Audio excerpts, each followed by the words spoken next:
This is the Average Guy Network, and you have found Home Gadget Geeks show number 506, recorded on September 30th, 2021.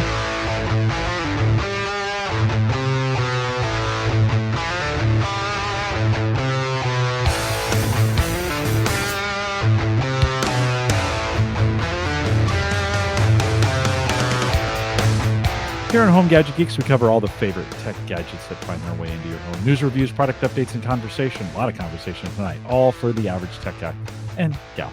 I am your host, Jim Collison, broadcasting live from the AverageGuy.tv studios here. Mike, thunderstorms last night rolled through. They woke up it felt like they were right here, where it almost feels like spring, but it's fall. It's pretty great. Welcome to fall weather, right? I love it. Yep, heading down to the Husker game this Saturday, and I love that perfect when it gets this type of weather. I love like football, that nice cool spring kind of temperatures, but it's fall, which is nice. I love it. It's supposed to be played outside in the cold. Erin Lawrence is with us. She's back. She's north of us. Erin, is it winter? Have you gotten snow already yet? It's always winter here. But no snow yet. It's actually, we had a little cold stretch right at the beginning of September, and it's now kind of leveled off to be a beautiful autumn for a change. Have you guys had any trouble with the fires, and are you in that kind of zone? Has that been affecting you at all? Yeah, it was actually a really bad summer for fires. And if the fires weren't burning in Alberta in the west, they were burning in BC and the smoke was blowing across, or elsewhere in the States and then blowing north. So we had quite a few, I don't know if we call them now just smoky days, where we never used to before. We had quite a few this year. Yeah. And of course, you're breathing that in, you smell like a campfire all day, you scratchy throat and all those things. So hopefully, I'm hoping we'll get some better weather on the West Coast of both Canada and the United States, put some of those fires out, and we can get back to some better weather for you. Well, Erin, thanks for coming tonight. I'll remind you that if you want to get a hold of the show notes, head out to theaverageguy.tv/HGG506 for this one. Big thanks to Ross Brand, who joined us last week and brought a lot of information about writing and self-publishing a book. And so if you had missed that one and you're crazy enough that you want to write a book, Erin, have you written a book? You got a book in you? Are you thinking about writing one? Any of those things? I think I could write a book. There's probably a book in me somewhere. I did write a play once, like a whole play from start to finish. Nice. Never been performed, but I wrote it. What sparked that? There's got to be a backstory to why you wrote a play.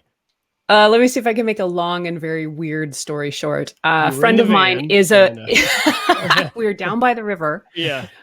She's a playwright, and she is a great champion of women who write and women expressing themselves. So she knew, we used to work together, and she knew my father used to be a soldier in Korea, and challenged me as a bit of a project for Remembrance Day up here in Canada to put my father's story into action, to basically try and tell his story of what he experienced in Korea into something that could be, more widely shared. So yeah, it was a really cool challenge. It's a pretty cool story. I'm biased, obviously, but and it was a really neat experience writing something like a play, which I've absolutely never done before.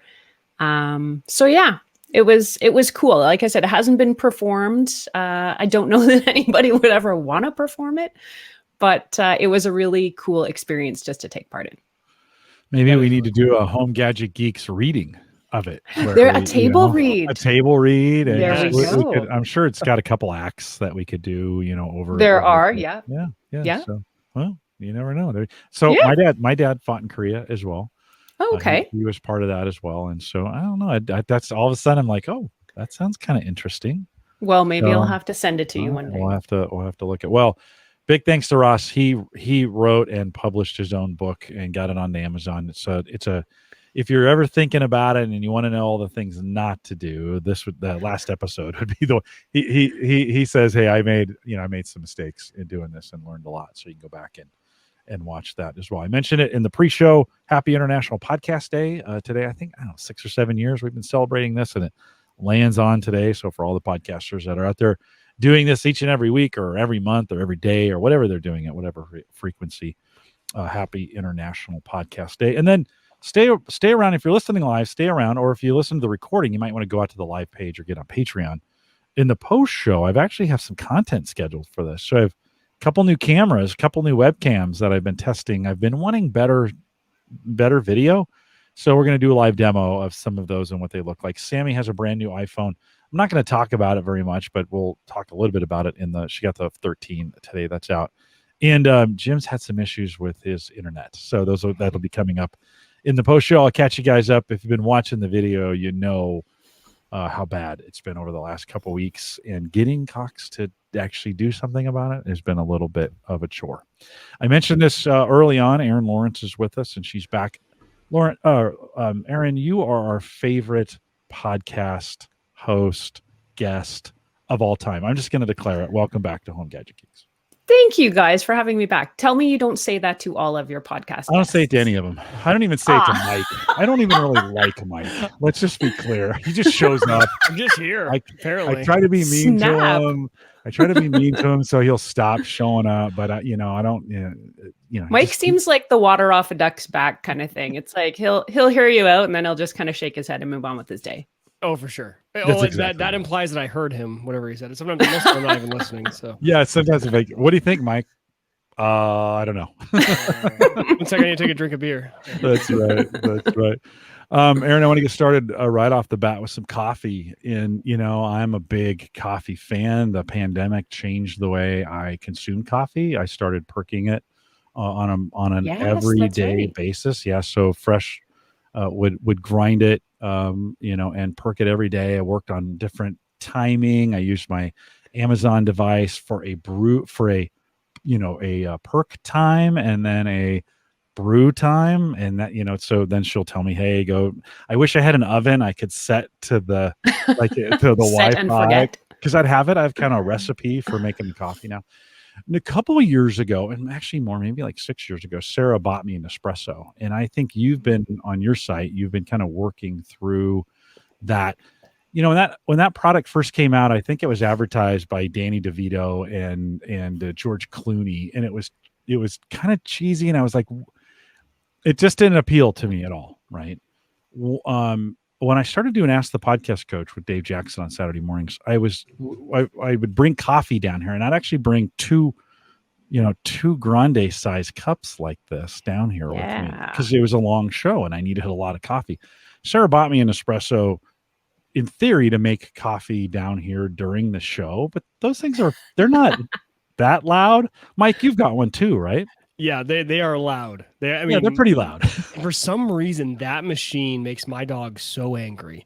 Like, my dog comes over and just freaks out whenever we use an espresso. I don't know if it's some pitch that the thing's making as it's spinning, but it drives him up a wall. And he's the older ones have a buzz to it, don't they? Like a buzzing sound. That might be. I mean, mine buzzes. Mine is loud. It's like you can hear the roar, and it kind of buzzes. Yeah. Well, they spin. First of all, when they're making the coffee, they put a little water in, moisten the grounds first, and then they spin the actual. You can kind of see, we're showing a picture here. They spin those cups in there. They actually, the technology, they actually have some like a barcode scanner on each one of the cups on the top. Do they have those? I only have the new, the newer ones, Erin. Do the older cups have that same thing on them? They don't. Okay. So you're talking about the Virtuo, which is the one that uses centrifugal force, and it's got they're a little fatter and wider and shorter cups. Those are newer. Those are within the last few years. But the original pods are the other ones that you're talking about. And that was kind of one of the reasons why I started reviewing all these Nespresso machines, is because I had heard about them and I knew people that had them. And I thought, well, what am I supposed to get? The original or the Virtuo? And, the Virtuo is kind of marketed as this better product. And, it's got the technology in it because it's got these barcodes on the underside of the little pods. And so that was kind of where I started this little Nespresso journey, was trying to figure out, well, which one should I try first? I don't even know. Yeah. And I started right on the Virtuo line. She got me for Christmas, I think, one of those. And they were like $99, not terribly expensive at the time. They may be a little more expensive now. I haven't priced them out. But again, the idea was I could make the coffee down here at my desk, but they're so loud. There's no way I was going to be able to make it during the show. But they really do. This was a company, Nespresso was a company started by a bunch of coffee snobs who really wanted to figure out a better way. I think in maybe even in a reaction to the Keurig, the popularity of the Keurigs, of how do we make coffee that is still kind of instant, but how do we make it a lot better? And so when you compared the two, I'm super interested in the answer because I don't know it. When you compared the two, do they taste different? Are there differences between the two as we think about, because you can still buy both kinds, right? Both Yes, kinds you of can. makers. Both machines are out there. Both pods are out there. And in the testing that I did, I mean, there's so many different coffees available in both formats. I didn't find one coffee's format to be better than the other. I think there's something in the marketing of the newer Virtuo machines where they do say, it's a bit better coffee. It's more maybe single origin or what have you. But I mean, I've tried probably almost every roast from the Nespresso original line, and I probably tried about 12 or 14 of the Virtuo line. There's some you're going to like, and there's some you're not going to like. So for me, the coffees were kind of even. Like, you're going to go through them all and try them, pick out your favorites, and those are the ones that you're going to order time and again. So on that side, it's kind of all the same. Sorry to break it to you. No. It's no, that's good to know. I mean, so as you think about if I wanted to kind of upgrade my coffee, and this is really a cup at a time. This is the great thing. Yeah. Like when I'm making perk, I'm making 3 or 4 cups of coffee, right? And this I can just throw one in, pop it in, it spins, spits it out, and I'm on my way. 7.7 ounces is kind of the size that I prefer. But the cool thing is on the virtual ones, it tells the coffee maker how much water to dispense. So kind of based if you want an espresso shot, if you want, I mean, they've got really dark and stormy, and then they have some blonde and light mixes as well. And that barcode kind of tells the machine what to do. It's pretty cool that way. Yeah, it does take the guesswork out of it. And for that reason, some people might like it. But the flip side of that is if you're in the mood for an espresso and all the pods you have are for a full size 7 or 8 ounce coffee, what do? Right. The Tech Gadgets Canada answer is, well, you can reprogram the machine, or there's sort of a certain button sequence you can actually push and it'll just dispense however much you want. Yeah. But, it's meant to be that set it and forget it thing. You put in the pod, you buy the pods that you want for the coffee that you're going to drink, and then let the machine do the work. You're not supposed to muck with it, but I did. Did you find that was helpful, or was it just sticking with because I haven't messed with it and haven't wanted to mess with it, and seems kind of weird that I'm a tech guy. I always kind of mess with everything, but it works so well. I've just kind of left it, let it do its own thing. When you kind of altered the formula, at least as far as how much water comes out, did you get a better result, or would you stick with the regular? No, you'd probably want to stick with what's meant to be. So if you've got a bigger 8 ounce coffee and you try to just extract it as an espresso, it's probably going to be too strong.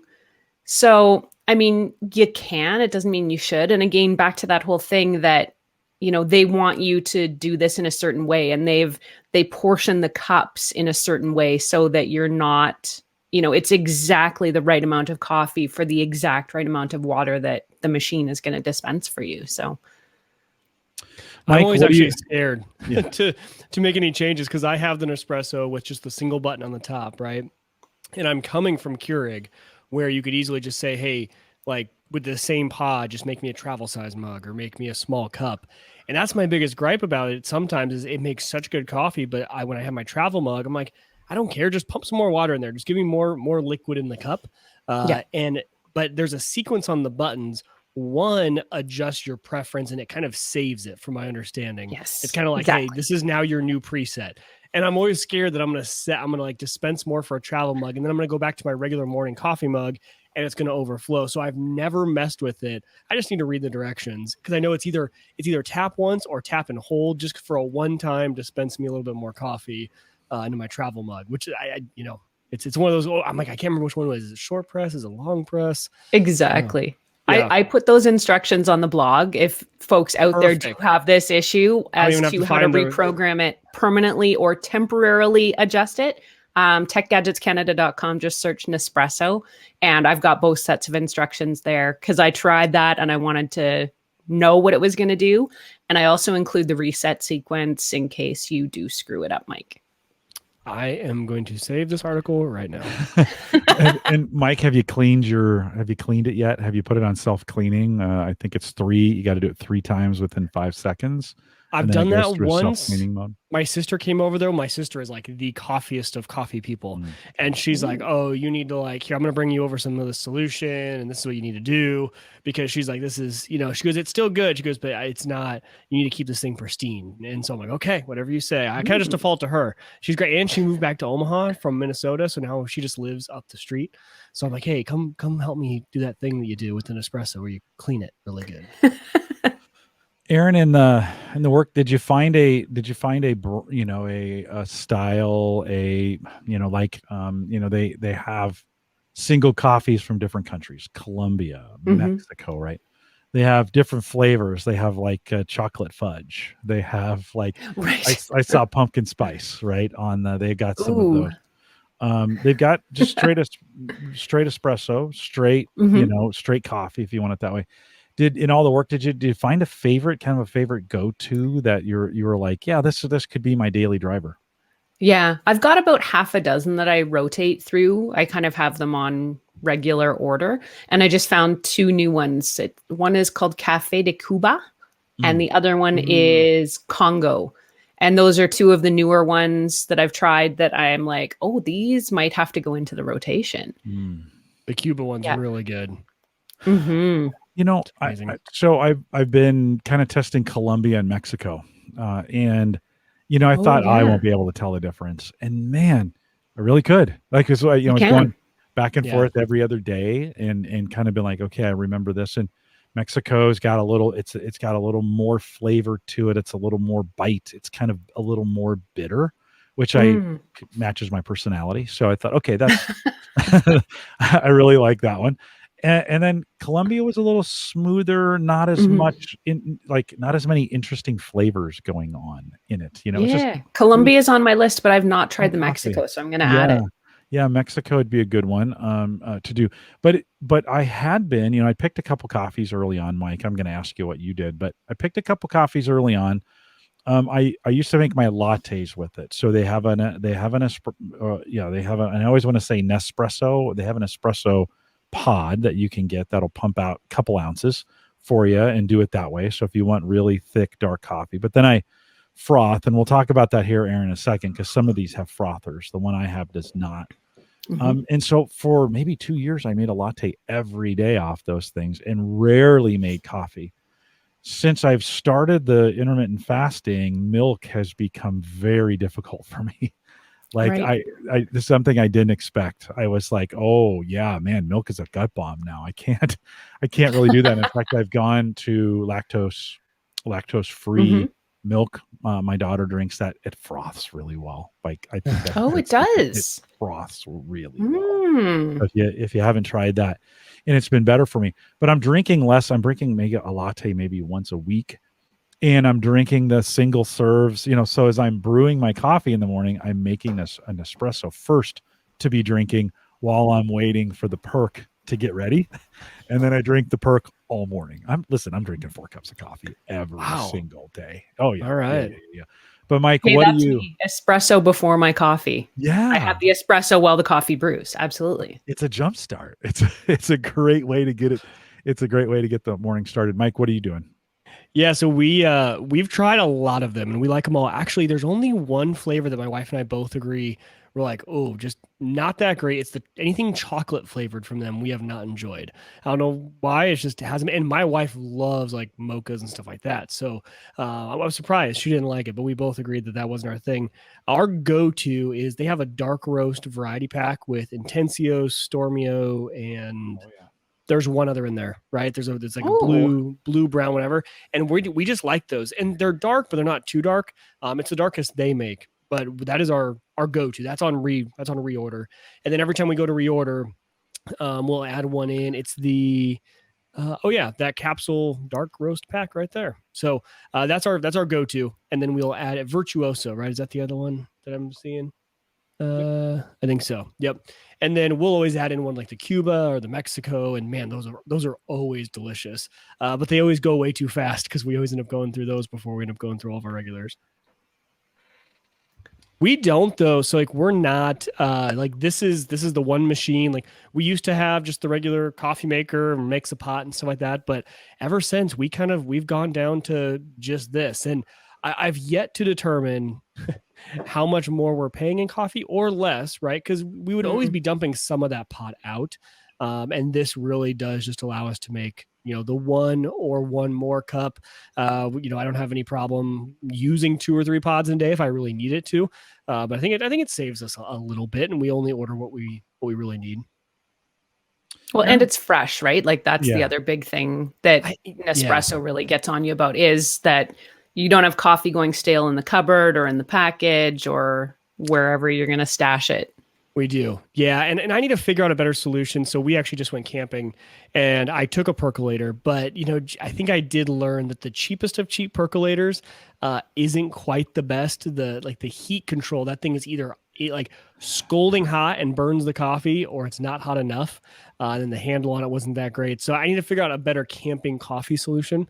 For when we're out, I was just taking the percolator and putting it on top of our camping stove and doing that. And I tried 3 different mornings and it was like, okay, still couldn't dial it in. It wasn't as good as I remember some of the old percolators being. So I think I just maybe invested in a little bit nicer of a percolator probably than the $12 Walmart special Ozark Trail percolator. That's what I bought. And it actually stovetop works great. Yours works good? I just on the okay, stovetop. So it's just me because I was wondering, I'm like, is this the thing or is it me? I had to figure it out. $16 Amazon special. Yeah. Not one of the things they announced. We'll be talking about that announcement here towards the end of the show. But it actually, Mike, I thought it was going to melt at the very first. It was so thin. The metal was so thin. I thought literally it was just going to melt when I put it on the stove. I've made hundreds of pots of coffee in that thing now, and it just kind of works. It's flavored all in. It's super delicious. I want to drink some coffee right now. Erin, iced coffee super popular. Is there a way with Nespresso to do iced coffee as well? You can. There's a couple of roasts that they've put out that are designed to be made with ice. So I mean, you're really just making your espresso over a glass full of ice and, then it's kind of melting and watering it down, but that's what that coffee is roasted for. So you can do that. There's one called chocolate fudge. I gotta, have you tried this one yet? I gotta bring it up because I do not do flavored coffees. Okay. I cannot. This is an area they have really been pumping lately. This is new to them. They kind of, they were doing just the regular coffees, but now they have. So I bought some. I haven't tried them yet, but if you're into frou-frou, is from coffees, right? if you're like, if you're going to Starbucks. Yeah, some folks are, and they were I think this was a knock on Nespresso for a long time. Mike, is that what do you think? Family? My wife goes to Starbucks a lot. So Jimmy, if you end up liking this, I've got 3 boxes of this for you because we weren't a big fan. We both tried one and we were not big fans. Now I'm not a flavored coffee person either. So it didn't surprise me that I didn't like it. It surprised me that Hannah didn't like it. So if you like it, I've got a bunch for you because we ordered it and then we accidentally hit reorder, forgetting we had it in our old order. And so we got another box of it the next time. So I've got a bunch of those for you. Okay. I have to let you know, I had to try it. I was like, okay. And I'm not a big flavored coffee guy either, but I'm a big chocolate fudge guy. Like I love chocolate fudge. So I thought, we'll report back. We'll have to give it a try. Couple of comments from the chat room. Brian Hour says, I'm just a Folgers breakfast blend. And by the way, don't hear us saying in this, like, you got to go this route. I just think this was an interesting, like it has really become, Nespresso has really become an interesting kitchen gadget. And it's one of those kinds of things, like say, if you just want a cup of coffee, you can just throw that in there and do it. It is better than instant for sure. But hey, everybody, you drink what you like. He drinks three or four. I make 20 cups at a time. Bust Out says my coffee is called soda, and for a lot of folks, that's their morning. Caffeine. Yeah, Coca-Cola. I know plenty of people that drink a Coca-Cola for breakfast instead of coffee. Tony says on his day off, a big old pot for me and my wife. And my wife has gotten into my coffee in the mornings. She used to not be a coffee drinker at all. And I find a cup missing from it before she sleeps out for work. She's perked her own now and then saved it, chilled it, taken it as kind of iced coffee as cold brew. next day. Yeah, as cold brew. It's not technically how you do cold brew, but I think that kind of works that way. Ken says Maxwell House. Listen, there's a lot of arguments around. Do you go to Dunkin', Tim Horton, Waffle House, right? Right? Starbucks. Good Tim Hortons shout out there. Uh-huh. Man after my own Canadian heart. Tim, I've only heard. I can't get to Canada right now, so I don't know. No, you can't. I can't. Actually, no, you can now. Oh, really? Is it open? Yes. Is it open if you're vaccinated, it's open. Okay. Well, we can't drive to the U.S., but Americans can drive to Canada. Something wrong about that. I'm not sure what it is, but there's just something. I know something wrong about that. McDonald's makes also a fairly decent, consistent cup of coffee. If you want to go that way, I don't know if I've ever had Burger King coffee, but there's all kinds of different ways. Erin, it looked like you messed around a little bit with the froth thing, and for some folks I do enjoy good froth. Actually one of the things Nespresso does that I've never seen another coffee maker do is it makes coffee froth. So for almost every time you make it, there is probably a half an inch of froth. Mike's shaking his head. It's pretty delicious, right? I mean, isn't that the best part? Is the froth, the coffee froth? The crema. Yeah. Crema. Yeah. Yeah, it's pretty delicious. So did you mess around with the different ways to make with milk or whatever cream? I did. I tried. So after I sort of got myself oriented between, okay, what does the Virtuo do and what does the original do? I ordered a machine called the Latissima One, and thinking, normally I'm a black coffee, straight up espresso girl. I don't add anything. I will have the occasional cappuccino or latte if I'm out and about or, having coffee with a friend. But normally I'm not super interested in the milk. But I was really interested in this particular machine because it's a very slick looking machine. It's sleek. It matched my kitchen. I'm not going to lie. So I thought I really want to see what this can do. And, when the in-laws come over, for example, they like to have milk with their coffee. So I thought, this will be, a really nice option for them. So I got this Latissima One machine thinking this is going to be the answer to my prayers because it'll heat the milk, steam the milk, froth the milk, and spit it into your cup all by itself. Except it doesn't really do either of those things. Really? It didn't. No. So it doesn't really heat the milk up very hot. I took some temperature measurements and I don't off the top of my head remember what they were. But to me, when I was drinking it, it was like tepid. It was like lukewarm milk. Oh. So you've got kind of hot coffee, lukewarm milk. It's not a good experience. And then the other thing it didn't really do is there's no foam on it. Like it's not foaming the milk. It's just kind of spitting out the milk into your cup. So I will drink a cappuccino. Like if I'm going to have something with milk, I really like a cappuccino because just a bit of milk, lots of the foam, and I'm a happy camper. Except this didn't do any foam. And I took some video from my YouTube channel of like the results of this foam. And there's just no foam to speak of. So I was really, really disappointed in this machine because, I can make lukewarm milk in the microwave. And that's kind of like what I felt I was getting out of this machine. The espressos were great. The machine looks fantastic, but you're paying extra for this milk service. And it's subpar, in my opinion. Well, especially when you can compare it to, so we have the Nespresso branded milk frother that's like the silver jug, whatever you want to call it, Yeah. right? Sets on the pedestal, and it has actually, I love it because it has the different settings for, do you just want to warm the milk? Do you want warm and a little bit of froth? Do you want warm and a lot of froth? And there's all the different settings for it. And that thing is amazing. My wife is in love with it. I'm kind of like you. I'm just a black coffee drinker. That's all I really go for. Unless I'm having a cappuccino. And so we'll make those. And that Nespresso frother is fantastic and super easy to clean. It's actually just a little magnet spinner on the inside that froths it. Okay. So it doesn't, you just pull it and it doesn't, there's no like connection to the inside. So it's really easy to clean. It's fantastic. So yeah, maybe the solution is the regular Nespresso with their external milk frother compared to the one built in. That's really good to know. That's this one, Mike? Is that the one you have? Mine's a few years old, but in general, it looks like that. Yeah, it's actually got a handle to it. Is there a difference? The arrow. Yeah, it's that top one right there. This one right here? Yes, that is it. That thing is fantastic. And then, like I said, so there it is. The 3 settings that you got works great. Aaron, I use a version of this of just one I bought on Amazon that's very, very similar. It sits on a base. You put the plastic, and you can get it comes with a couple different kinds. You can get one that just warms the milk and froths it a little bit. So it just kind of adds a little air to it. You can get the one that whips it for like if you want it for like a cappuccino. If you just wanted the milk to put on the top of cappuccino.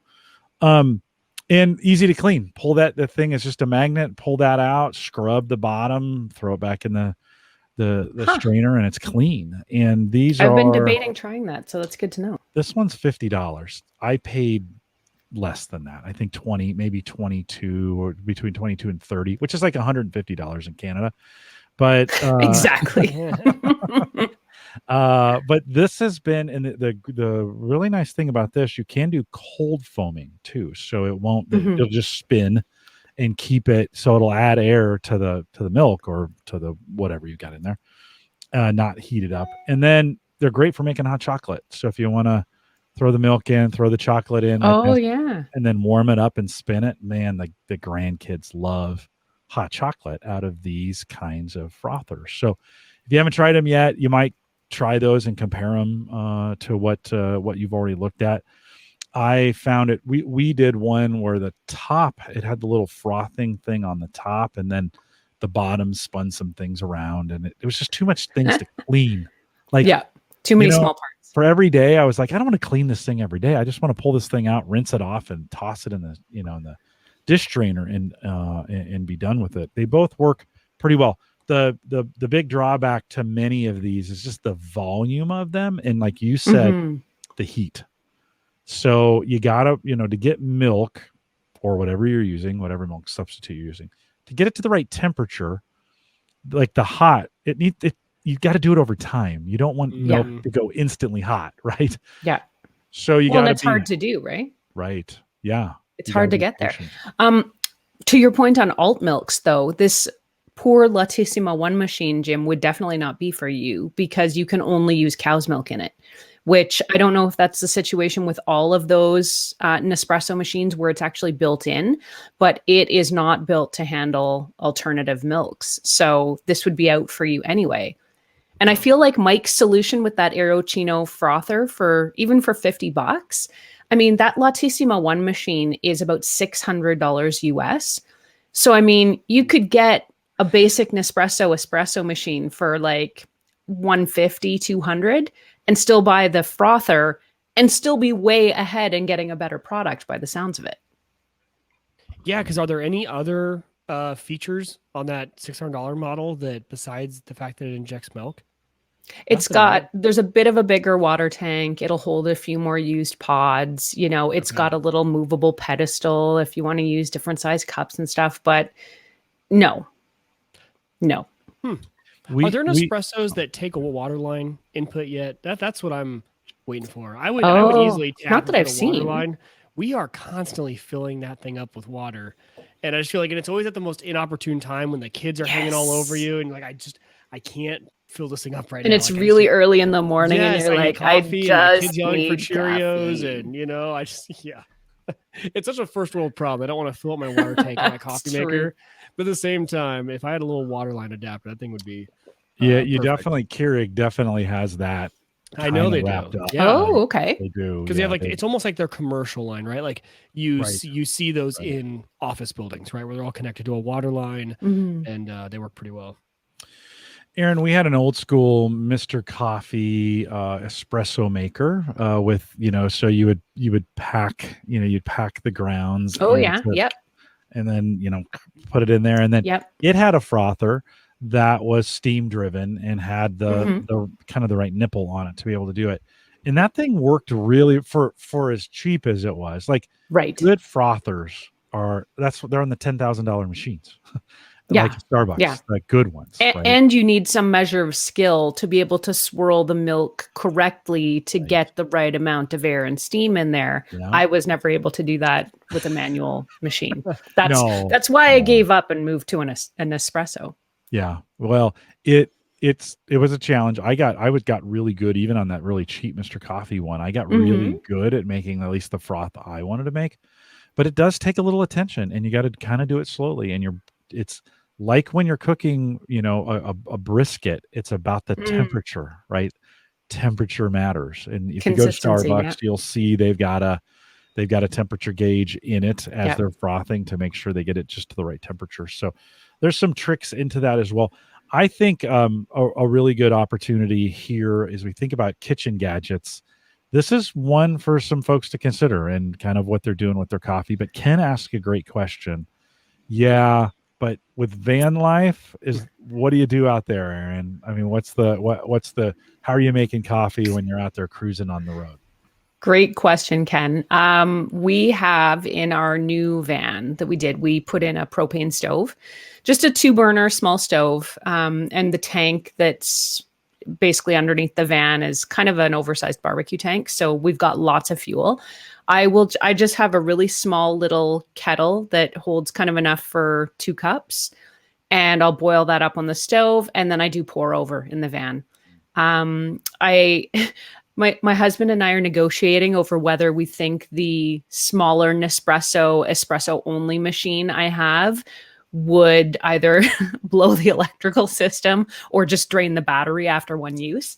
So we might get there and try it, but he's like, meh. I also have a hand pump driven Nespresso machine. It's not really a machine. It's like just kind of this plastic pod. And now I'm struggling to think of what the name of this gadget is. But you basically just pour. No, it's you pour boiling water into the bottom, and it's a perfectly measured single shot.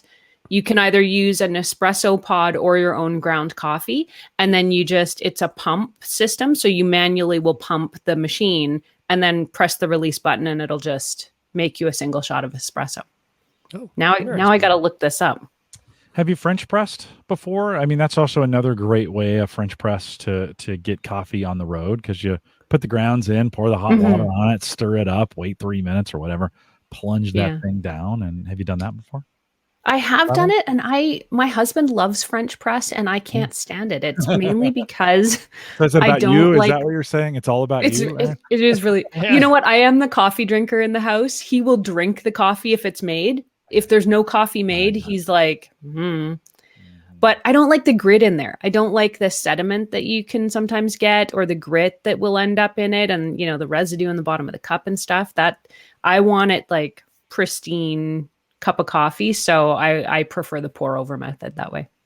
Okay, I actually kind of like the grit that comes. I know that's weird, but I kind of like the Mike, you're giving me a funny face. Like you're not into the grit. You're into the pure coffee.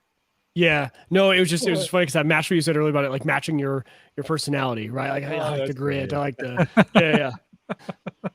The name of the product that I couldn't think of, gentlemen, is the Wakako Mini Presso portable espresso machine. Yeah. And you like it? It works for you? I do. It requires no power. I mean, you just have to have boiling water, which is easy enough to have at most campsites. And it's super small. It compacts itself down into something that's, not much bigger than it's smaller than a water bottle. So it's perfectly convenient. It's sad to say I've been doing this long enough that the machine that I have is now retro modern, as they say. that launched that line of pods. But this is kind of the machine that I have. It's actually got water on one side and then a catch on the other for the pods. Erin, one of the nice things about this, and some people have different views of recycling, whether it's working or not, but you can recycle these pods, and they encourage that. Here in the U.S., we get a UPS bag that we can put those into. If we can't put them in our recycle, here I can't. I guess I could, but I don't. I send them back. Are you able to recycle those? Yeah, Nespresso does. There's a Canadian program for recycling as well, and that I had some interesting conversations with people around recycling because I reviewed the Keurig pods probably 3 years ago now, and at that time they were not doing recycling. It's my understanding they do now with the plastics, but in our city's recycling program here in Calgary, anything that's kind of smaller than a fist is just not recyclable. It's too small for the system. So a lot of these companies like Nespresso or Keurig will tell you, yeah, it's recyclable plastic, it's recyclable aluminum, but they just get blown right out of the city's sorting machines. So, you can put it in your city's recycling, but it's going straight into the landfill. So I do send them back. And we get the envelopes as well. And that ended up being one of the reasons why I kind of preferred Nespresso over Keurig, because at that time it was the only option. And I could feel a little better about sending them back. Yeah, no, it's nice. Mike, I'm assuming you do the same thing, load them up in a bag and then just ship them back. You drop them off at UPS. They're like, do you want a receipt? And I'm like, no. Yeah. Just deliver the thing. I don't care if it gets there or not. Yeah, right? we actually have one of those UPS little drop boxes at the end of our neighborhood. So nice. It's perfect. Oh, I just on my way to work, throw it in there, done. Bust Out wants to know in the chat room if I add gravy to my coffee grits. Not those kinds of grits, but I get it. You know, Jim, that is the only time. So, like, if we go through a drive-through and we get the wrong meal or they forget something, I'm like, you know what? Forget it. Like, I'm not going back. It's not worth my time, right? Like, I'm not gonna circle back. I'm just gonna forget it. But there have been 2 times where I've turned around in coffee because I'll take a sip or I'll get it and I'll get like coffee grounds in my mouth. And it's happened at Scooters. It happens everywhere, right? Starbucks, all of them make that mistake. But that gets me going. I don't know why that does, but it's like, you can't ruin my morning coffee with a mouthful of coffee grits and grounds. And like, you can't get it out of your mouth. It's the worst. Nope. Now I know that's like not what you get from a French press, mouthful right? of wine diamonds. Bleh. Oh yes. Yeah. Yep. I must be weird because I kind of like it. Do you? I do. It's like a little snack along with the coffee. Yeah, coffee and a snack. This is great. Like, okay. Oh, it's gone. A little something extra. Yeah, you're like, okay. I mean, listen, I don't pour the grounds into my cup, right? But with perking, you kind of run that danger a little bit of getting some of the grounds in there, and you get some of that. You get a little, you do get a little ground dust as part of it too, and it, and I like it. It's flavorful. I don't know. So it's funny. There's actually a company that was started. There was a company that was started from a guy who was just like you, Jim. So there was a baseball player who he used to use chewing tobacco when he was trying to quit. And then he found out that when he was trying to study, he was in college, trying to study late, he would end up putting coffee grounds in his lip instead of chewing tobacco as a replacement, and the caffeine would keep him up. Oh. And then he figured out, okay, well, having them all loose and stuff didn't work out for us. So he put them in pouches, just like you can do with chewing tobacco. And that is they now sell everywhere as a replacement. Oh. People who are trying to quit chewing tobacco, it's called grinds. And it's like grinds and it's coffee pouches. So it's marketed as energy and everything like that. But, that baseball player who he kind of liked that grittiness too. And now it's a big national company all over. It's Grinds Coffee. So if you like the taste of coffee, you can just put a coffee pouch in your mouth and you almost just like suck on a pouch of coffee grinds. And then that's it. And you get a little energy and it's a whole company. I learned something today. I do love the smell of just fresh ground coffee. Like there is something about pulling that out, you grind it up and just pull that out and it's just delightful. We, one of the listeners from Ask the Podcast Coach on Saturday morning, so they do, sent me a bag of Island coffee, EILAND from Richardson, Texas. Chris sent that to me and he goes like, what do you like? I'm like, just send me your favorite roast. And they kind of specialize in the roast itself and the way they do the roast. And oh my, Like it was so different than grocery store, and I don't Yeah. mind grocery store coffee. I mean, I'll drink it, but holy cow, to get I think it was $16 or $17 a bag. So a little more than you would normally, probably twice as much as Yeah. what you'd pay, but man, well worth it. That was the one where you open the bag and I just sat there for a while. God, this smells good. So good. I know. It smells. What is it? What is it? Well, all of a sudden I want a cup of coffee. So with that, we'll say goodbye. No. Get it's like, man, I need some coffee now. Grrr, you hear it grinding on the on my desk. In the background. Let's see. I don't know. Erin, anything else on your coffee journey that you've discovered, or anything that any other advice you dispense if someone was thinking about kind of changing up, because we're like, as we're coming out of the pandemic, and eventually we will come out of this. Like, I know we've been saying this for forever. For 2 years. Yeah. Right. Let me encourage, as a listener, if you're listening to this right now, do something different. Like for me, changing to Perk was a whole new, that kind of opened up a whole new world of things for what I was doing. And it changed my Nespresso habits a little bit and actually encouraged me to try some different flavors with the Nespresso. And I have one of those at work as well. And so I wasn't going in as often, and that was easier to get good, because at work they stopped making the coffee for a while. Like it was like bring your own in, and so I could make it in the Nespresso. Anything else, Erin, that you might have picked up as you were reviewing these coffee makers? Well, I order my coffee from California whenever I travel, because there's a cafe in Los Angeles that might have expanded since then, but it's called Earth Cafe. And it's the best coffee I've ever had, to the point where I think I've been ordering from there for 10 or 12 years. Anytime I'm down in the States or in California, I order like a huge 5-pound bag and I bring it home, and, border services is always like, sure, it's a giant bag of coffee. Let's run it through the X-ray machine. But they have this roast called Manhattan Mud. And it's so like, it's not bitter. It's just like rich and dark. And I love a really dark roast. So you guys are lucky to live in America, where you can order Earth Cafe directly to your home.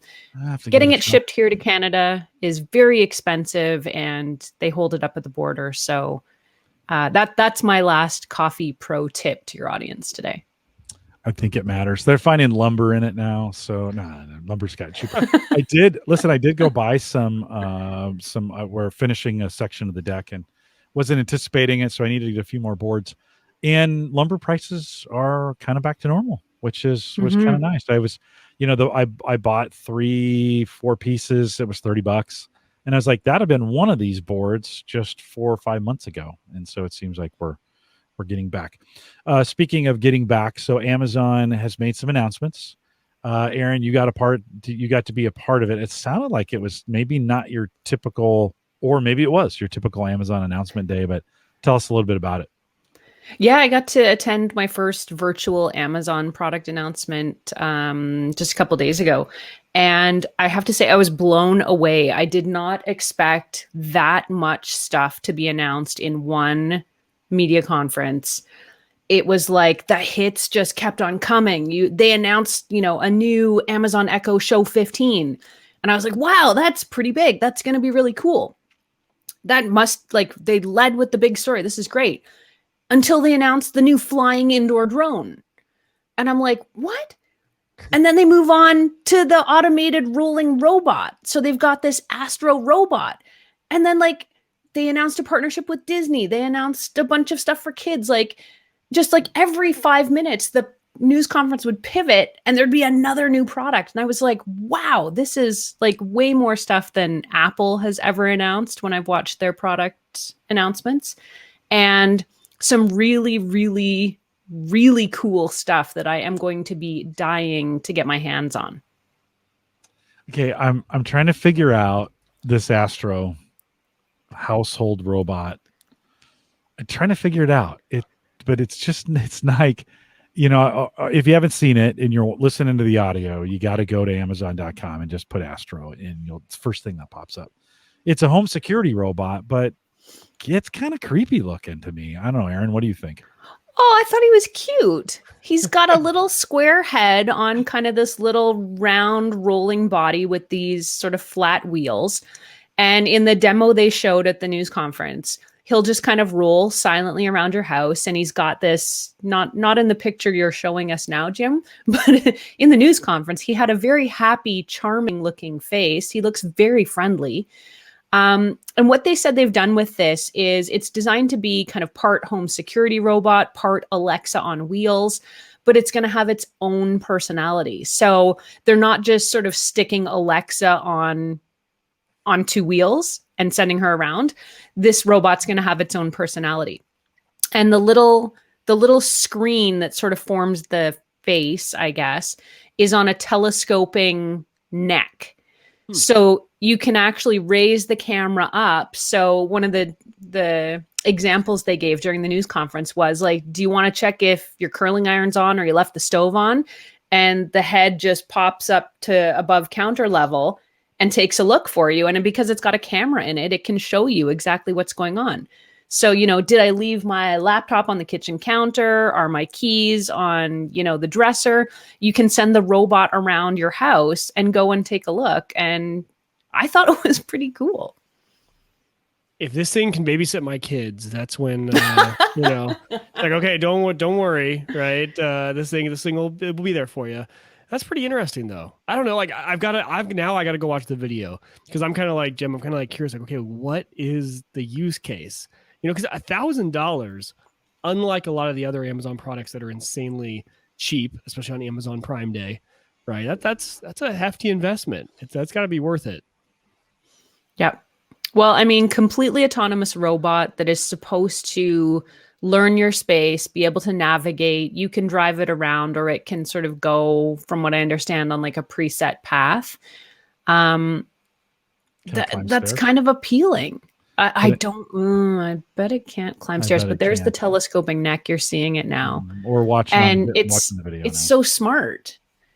Like, it's very versatile. I mean, the last Echo Show, the Echo Show 10 that they announced, I guess about last year at this time, I mean, that first introduced motion to these devices. And that's been a limitation of things, right? Like, they've got cameras in them and they've got screens, but if you're on the other side of the screen or across the kitchen, you can't see it. So they introduced this sort of 360-degree swiveling Amazon Echo Show 10, which is really helpful. And it's got a camera in it, so you can actually use it to pan across your space and act as a security camera. But the trouble is the camera doesn't pivot very well on it. Well, it doesn't pivot at all, actually. So if you have the screen kind of angled for you to watch videos, when you turn it on to view a security camera, it's really only going to see kind of up and behind you, as opposed to what's the dog doing down on the floor. You can't take a look. So this is sort of that next iteration of what's going on in my house. Where are the kids? What has the dog done? And, I got an alert that my door sensor or my window sensor opened. Can the robot go over and take a look? Mm-hmm. That would make sense. We're watching the video here, sharing it now. Watch what we don't have the sound on, but I'm pretty sure the robot is judging this guy for eating the ice cream.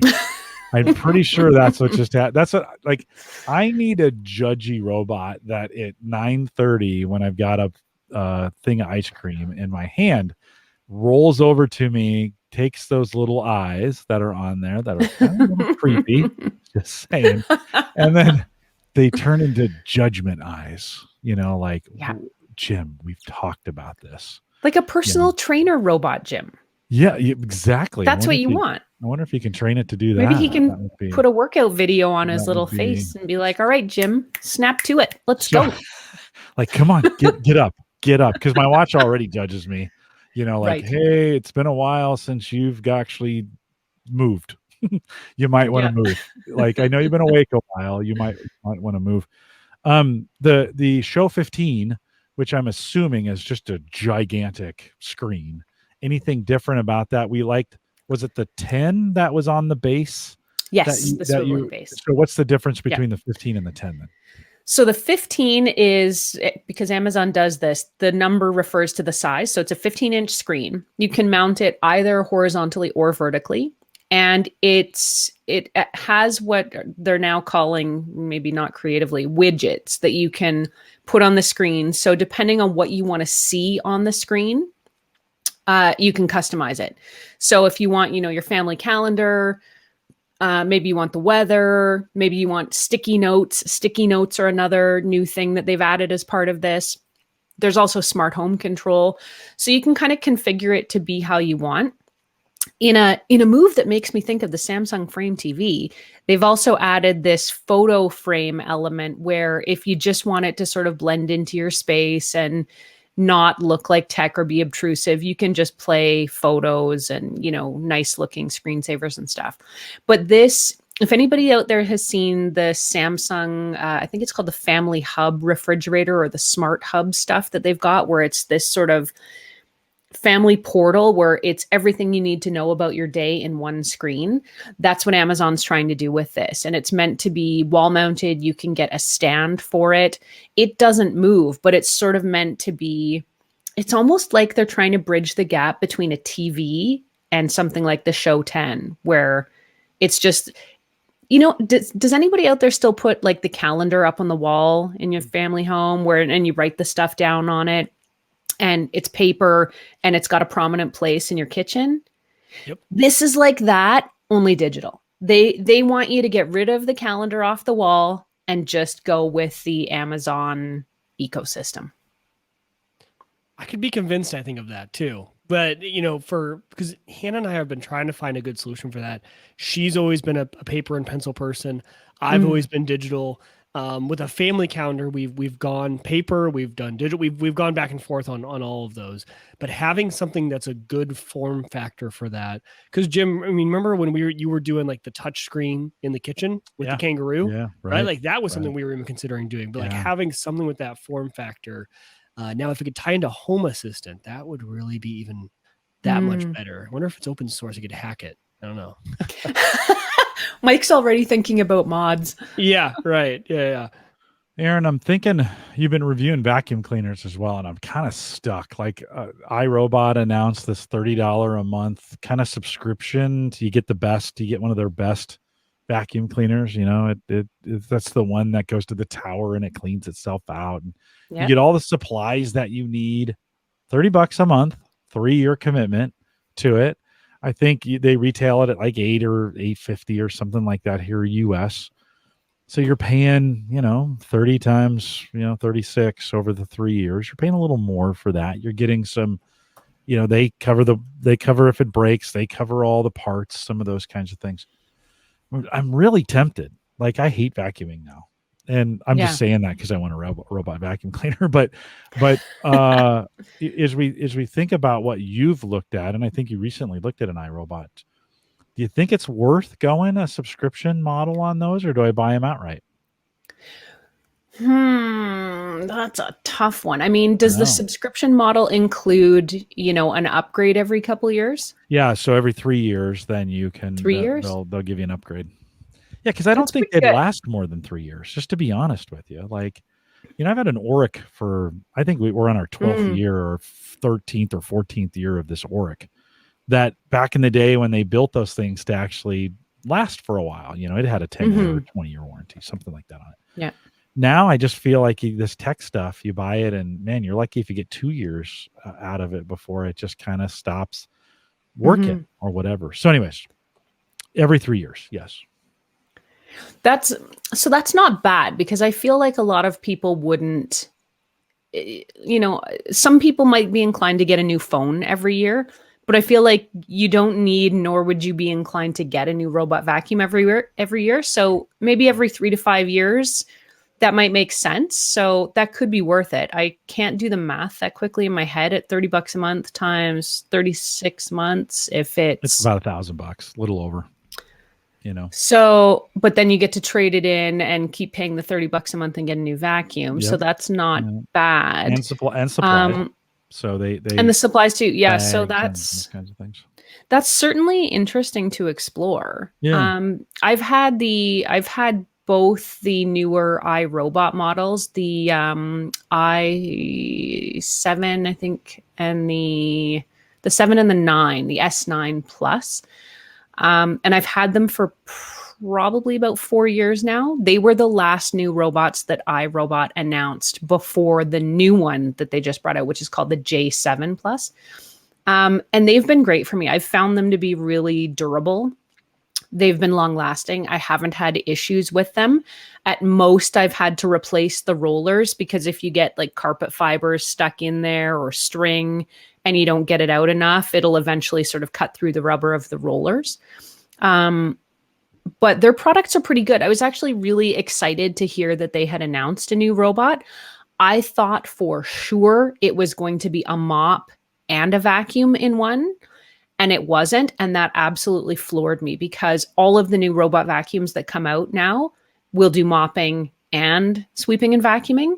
So I was pretty shocked that iRobot hasn't gone in that direction. But there is some cool new technology in this one. I do need a dual. Now that I say this, it does need to be able to mop. Like that's one of those kinds of things that would be really it makes a huge difference. I mean, I vacuum, but nobody wants to mop in our house. Like they just hate that job. It'd be great to set up. Brian mentioned that you said floored. Appreciate that. I loved in your review, hazard recognition and poop avoidance. That's pretty. How does it do that? I got to use the word poop in a review. I know. I like it. They've improved the mapping in this, the mapping and the object recognition. So there's some new smarts in this version of the robot. I mean, they've spent the last 5 years essentially improving on the last ones. So it's got a camera in the front of the robot now, which can do things like detect cords and cables. It can detect stray underwear on the floor. It can detect pet poop or accidents. And it will avoid them. And what it does is it'll tell you, you get kind of a push notification with a photo on this new one that says, hey, I recognized an object in the room. Is this something that's going to be here all the time that I should know and avoid? Or is this just something you forgot to pick up? Now, I'm not quoting the robot because it's not really that conversational, but you get the idea. And you can mark something as a permanent thing like, oh yeah, we've run some cord or something there, or yes, my tower of underwear is now an art installation. And it'll avoid it all the time. Or you can say, oops, sorry, my bad. You know what? We've cleared it up. Go about your business for next time. So it's got a lot more smarts, and robots are getting way better at recognizing things that we humans do, and they're smart enough to now start avoiding them. So you have the J version? 7J? I do not yet. Okay. I am getting it probably in the next week or two. So I will definitely be putting it to the test in my house and will report back fully. All right. We'll have to. So my good buddy Ed Sullivan, who's a listener of the show, and I just spent a week with in Boston, keeps telling me, Jim, don't do the vacuum cleaning. You're going to be disappointed. He's like, I just feel like it's just not going to work for you. And it's so good, Jim. It's so good. Now, Erin, Ed, so good. Ed loves it when you're on the show. This may change his opinion if you're trying to get Ed. I know. I'll have to figure it. Mike, any thoughts? Can I just talk to Ed for a second? Yeah, go ahead. Ed, listen to me. You don't want to do the vacuuming. Nobody wants that. Does Ed have dogs? Does Ed have pets? He has a dog that sheds. In fact, I brought some of the dog home with Ed! me. Come on, buddy. I know. You need this. I'm not sure. We have 2 dogs, and it is a game changer for dog hair tumbleweeds in the house. Man, I am not sure that Milo, his dog, sheds a lot. And it's like that thing would just be full all the time. Like he would be changing. He'd literally be changing. That's why you got to get the auto emptying base. Yeah. It'll clean it out for you every time. You don't even have to worry about it. Talking about he'd fill that thing up pretty quick. I mean, just the. Well, I am tempted. What I might do is just buy a inexpensive, a $200 or $300 robot vacuum, and just try it, kind of in the environment. Live with it for a while and just see how it goes. It would get banished to the basement level, and then the good one would go upstairs, basically for it. I think someone was telling me that Dyson has one or has one coming out that will climb stairs. So like all of a sudden you're like, Mike, you're Whoa. shaking your head. Have you seen something like that, or have you heard about that? Well, I know that's been like the point that people have been waiting for, right? Is Yeah. because it reminds me of those robot lawnmowers where it's, well, what do I do with a fence, right? Like, how do I, like, there's just the thing of there's two sections to get two, you got to move it. Like, how do you get around that? I would love one of these things. I really wish I could use one now. It's just that with my boys the age they are, there's so much stuff on the floor, it wouldn't even be able to get around. It would try and get out of its little area and be like, nope, I'm going back to charge. Like, I'm not even going to try and attempt it. There's just toys and clothes. These kids have just, they have it everywhere. But as soon as these kids get a little bit older, it's one of the first things we're buying, because we also hate vacuuming. And actually, our house is perfect for it because we live in a ranch style. Once the basement's finished, we'll have to change that up. But right now, it's just one main living floor. The basement's unfinished. Yeah. Well, you're in that spot, Mike, where you're like, do I get two vacuum? Like I need the basement covered. I still, we're down here a lot and our house isn't that big. I think, Erin, part of Ed's concern, I don't have a lot of square footage, and it's actually probably easier to just do it myself. It's one of those kinds of things, like when I do the vacuuming here, and it is a 30-45 minute deal to get the whole house. It doesn't take that long, right? And because our house is smaller, we've got like the dining room is taken up with all the chairs. That robot vacuum cleaner would not be able to get around those chairs. Oh, but they can. They recognize where they are. They will map what you got going on. And you're not giving up. I like this. Keep going. No, I'm you know what? I'm a convert, because initially I was like, same as you, same as Ed. I was like, I can do this stuff myself. I don't need this. But the fact that it'll do geolocation, so it'll recognize, if you want to set it up this way, it'll recognize when you leave the house, and it'll do the vacuuming while you're gone. So, you don't even have to be there. You can schedule it. So, I work at home now, but when I was going to the office, I had it set up so that, half an hour after I left every morning, it would go around and just vacuum up the entire house. And it makes such a difference. No worries there. No worries on the dogs. It's post-pandemic. We're all used to that by now. So no worries. Well, I'm still thinking about it. It is one of those things that I'd like to. Every time it's like $30, and I'm like, well, I should just pull the trigger on the thing, and Can you cancel at any time? That's a good question. I think that is can. a good question. I think you can. I don't think you're. Well, I don't know. You probably just have to send the vacuum back if it's less than, for sure. 12, 24 months or whatever, right? No, for sure. Erin, anything else out of that Amazon announcement that tripped your trigger, or anything that was interesting from a gadget perspective? I did think it was really interesting. It's not so much a gadget perspective, but it shows me the direction companies like Amazon are going in. They announced this partnership with Disney, where they're essentially going to create a Disney version of Alexa. So it's called Hey Disney, and it uses the Disney characters, the Disney voices, and they've sort of done this B2B, business to business partnership, where they're going to put Alexa devices in all the hotel rooms and all the Disney resorts.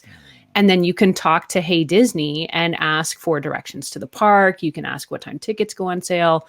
So they're really being smart and strategic, because, I've stayed in hotels, and it's my habit to get up in the morning and ask Google what the temperature is outside before I go outside. And I miss that. And I'm like, I'll catch myself being like, hey, no, Google's not here.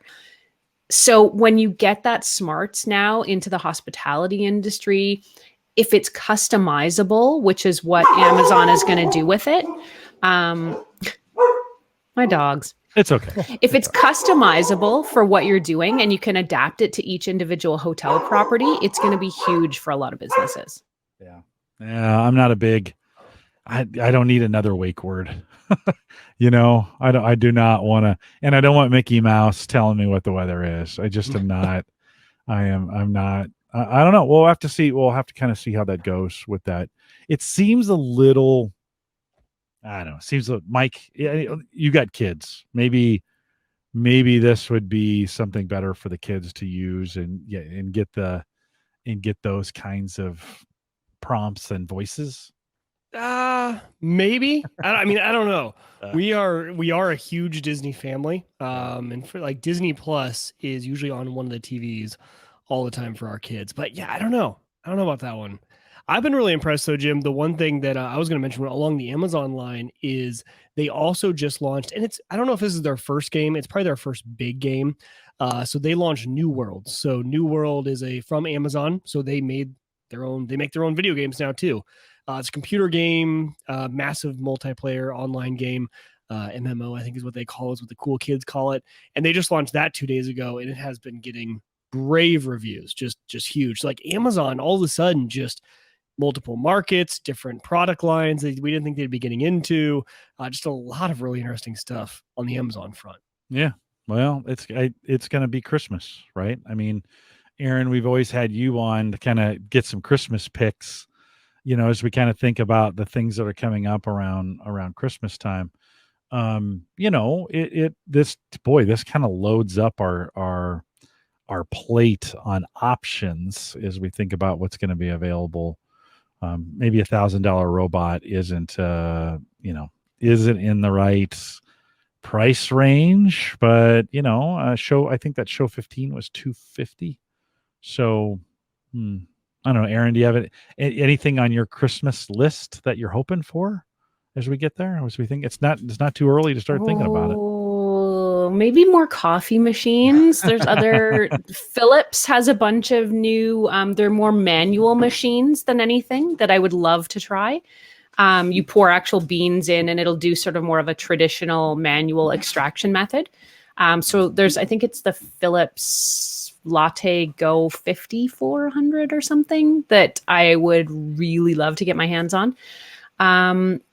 And then Amazon also announced Amazon Halo View. Halo is their Fitbit version of Fitbit, which has been a smart fitness tracker band. The original Halo didn't have a screen. It was kind of this creepy just band thing that tracked you, but the new version has a screen, and I'm not going to lie, it looks a lot like a Fitbit Charge 5. So I'd like to get my hands on that. I've not had any experience with the whole Amazon fitness ecosystem, so I'd love to try that out as well.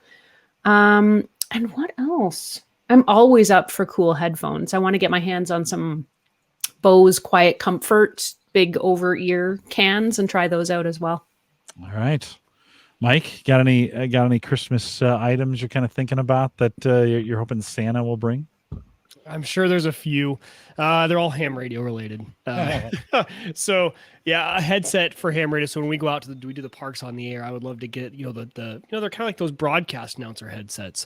They make them for the radio so you can have all your hands free to do your logging and everything. Super interesting, I'm sure, to a lot of people.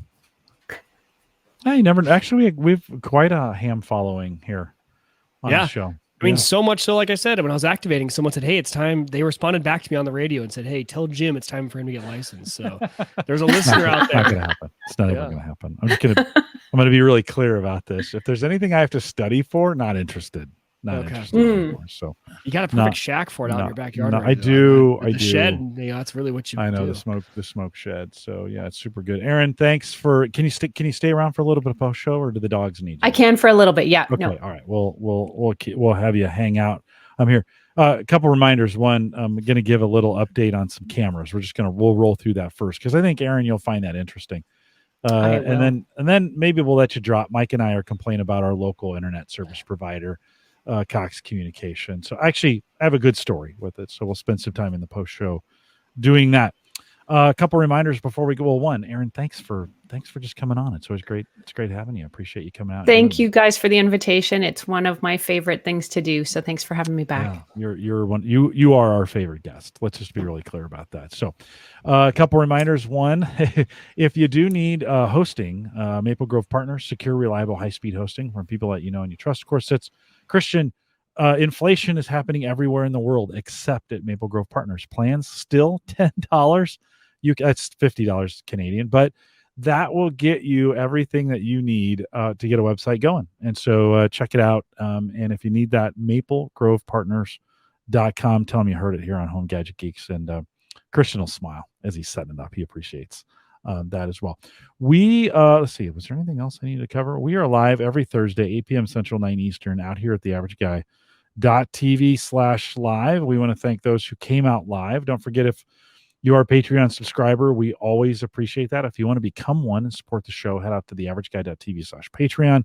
You can get signed up there. We just got one $5 plan. It's super simple, and it's always appreciated. Maybe that push me over the top for a robot vacuum cleaner if you support us on it.